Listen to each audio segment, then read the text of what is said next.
Hi, welcome on Easy Learning. I hope you all would be very well.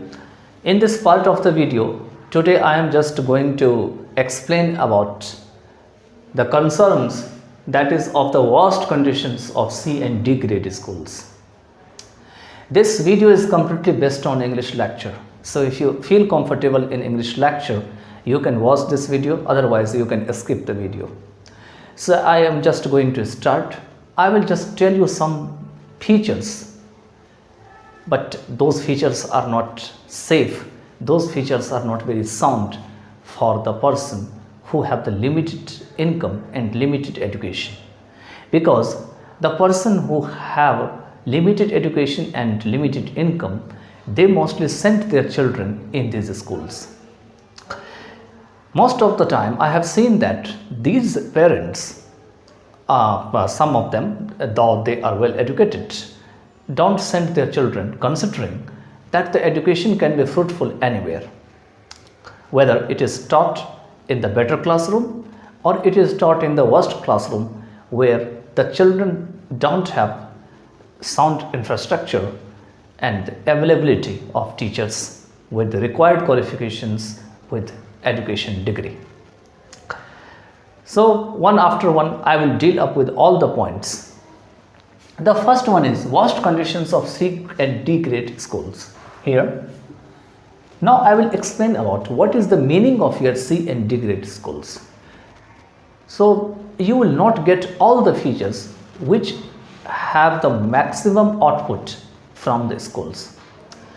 For example, these schools are mostly located in colony area, in rural areas, and where there are not the sound infrastructure. So these schools are known as C and D grade schools.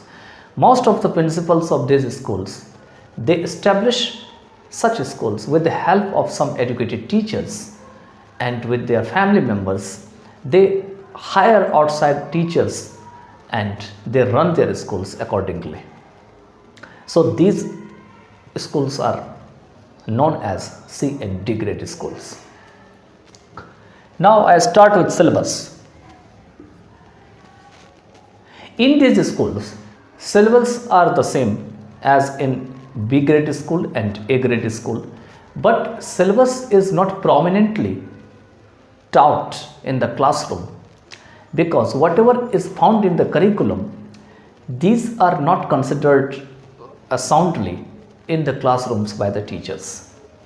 The teachers only focus to complete the lesson, and somehow they try to manage to get all the homeworks done, that is based on the fill in the blanks, true false, matching, and there are many more other topics which are given at the end of the chapter. Second one is teaching methods. As far as we are concerned about teaching methods in these schools, they are not properly sound, properly appropriate, because in these schools teaching methods can never be applied in comparison to the A grade school and B grade school. Why does it happen there? Because all the teachers they are recruited in these schools, most of them are not highly educated, so they don't know how to apply the teaching methods in the schools. Second one is, it is called that whenever the teacher starts teaching in the school, many of the time it is seen they don't have experience. They start their career in the first time in their life, and they think that they would hone their communication skill, they would develop day after day accordingly. Third is students' grievances. What is the meaning of students' grievances? Student grievances means students always complain of school work, homework, diary maintain, syllabus, and many more other things which are not fulfilled without the help of the tuition teachers, and with those parents they are well educated, so they have a lot of grievances. Fourth is Satisfying marks for the desired students. That is the root cause of the failure of the C and D grade schools. The teacher that teach in these schools, they mostly focus on the tuitions. They only prefer those students they have in their coaching centers, and they think that because they are their students, so they mostly focus on the increment of their marks, and even the dull students are awarded with good marks in exam, and there is no way to explain the marking system in these schools, because the teachers are mostly dependent on the tuition. And at all these tuition or the coaching centers, the teachers have established themselves respectively. They follow up all the things to maintain rules, regulations of their own, and also let their student fetch good marks in the exam. But it is not the industriousness of these all children.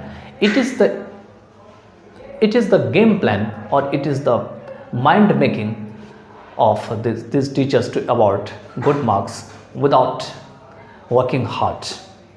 Fifth is textbooks not properly taught. It means whatever books they have, these are not taught in the classroom properly.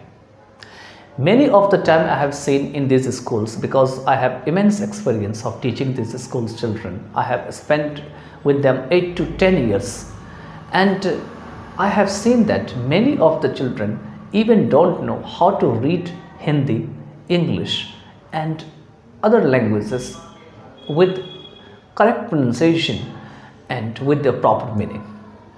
As far as we are concerned about English language, out of 80 to 90% children, they don't have good communication skill, and they can't even read the book properly. So they don't know how to read the book properly, and you know that without reading it's very difficult to write down and to know the meaning of the chapter and to analyze them.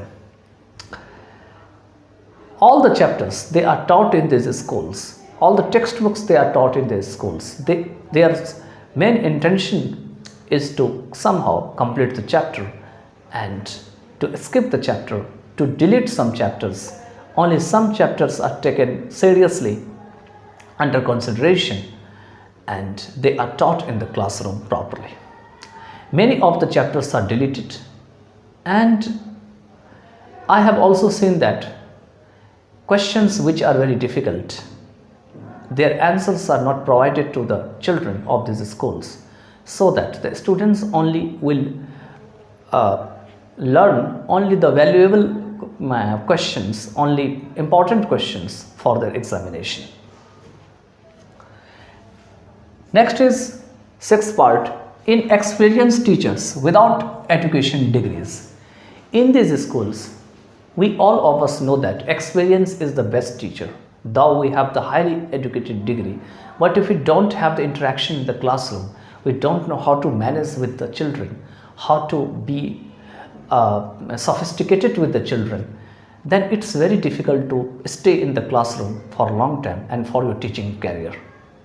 So many of the time it is seen that there are some inexperienced teachers. They enter into the school with their biodata, with their resumes, and they hold themselves, they bear themselves with good degrees, diplomas, but still they don't have the education degrees. They have very different degrees.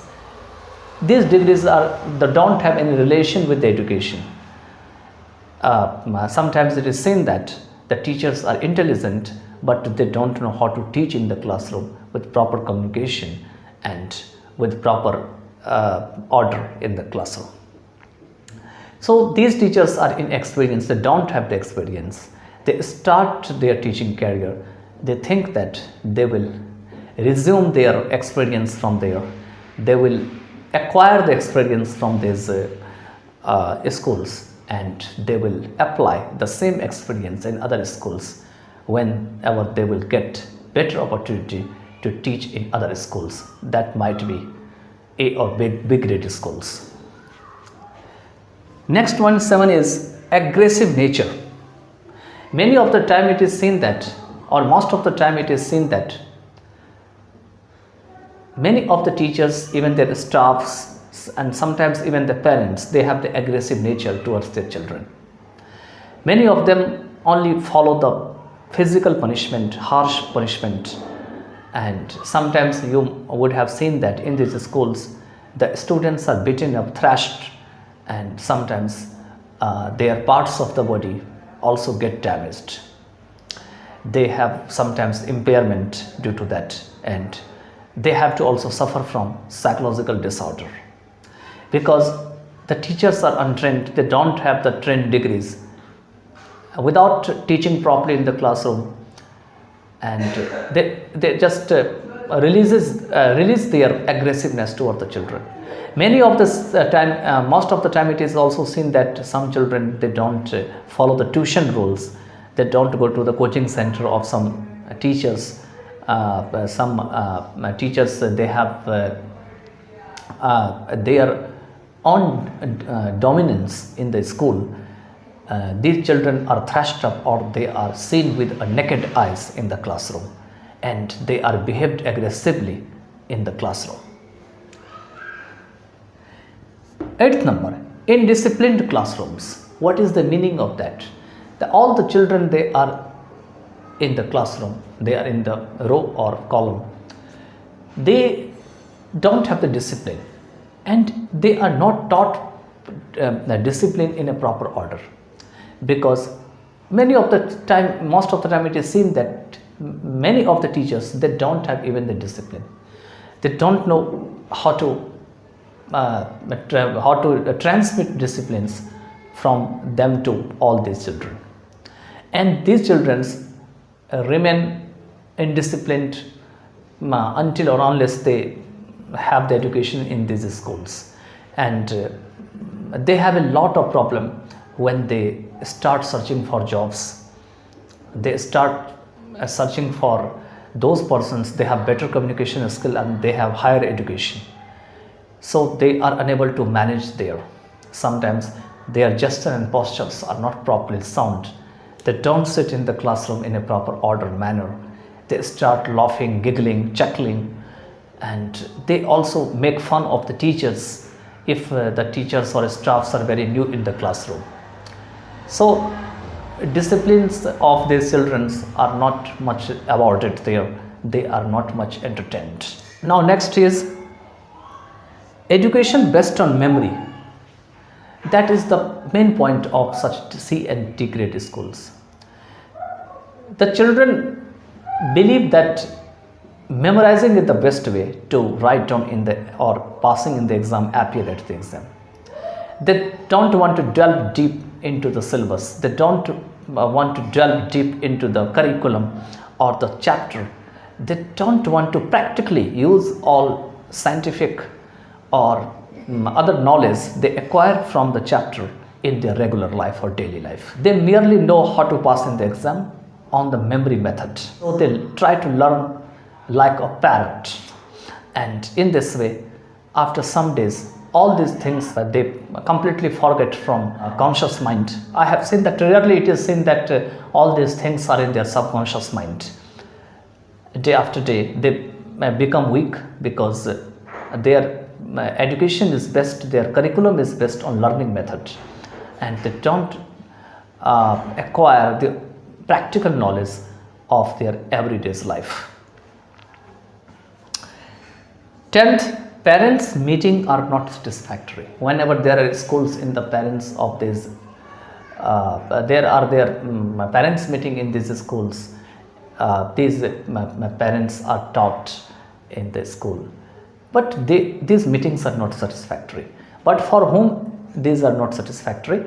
This is not for satisfactory for those who think that what should be told to the parents, it should be communicated, it should be transmitted honestly, how their children look, how their children behave, how their children maintain in the classroom, what are their performance in the classroom. And many of the time I have seen that such all information transmitted to the parents are false. they are dishonest, and parents most of the time live in the dark. Many of the time I have seen that parents come in the parents meeting and they also complain of any harsh treatment for the children with the teachers. They request the teachers that they should not behave with their children aggressively, they should not beat their children aggressively, or they should not maintain indiscipline in the classroom, because the teachers are already untrained and they first of the time they don't have so much immense experience to treat with their children in a better way.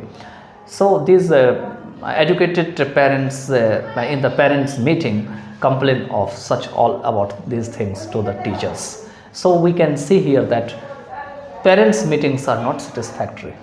So with this might be other features, but I think that these are the some 9 and 10 features I have experienced in my lifetime, and I try to convey today through this video. If you think that this video is very helpful, you can share these videos among your relatives, acquaintances, friends, your college mates, classmates, and other persons in your everyday life. I hope you would have enjoyed this video very well, and in the next part of the video I would again explain with some other topic. By then, take care of yourself.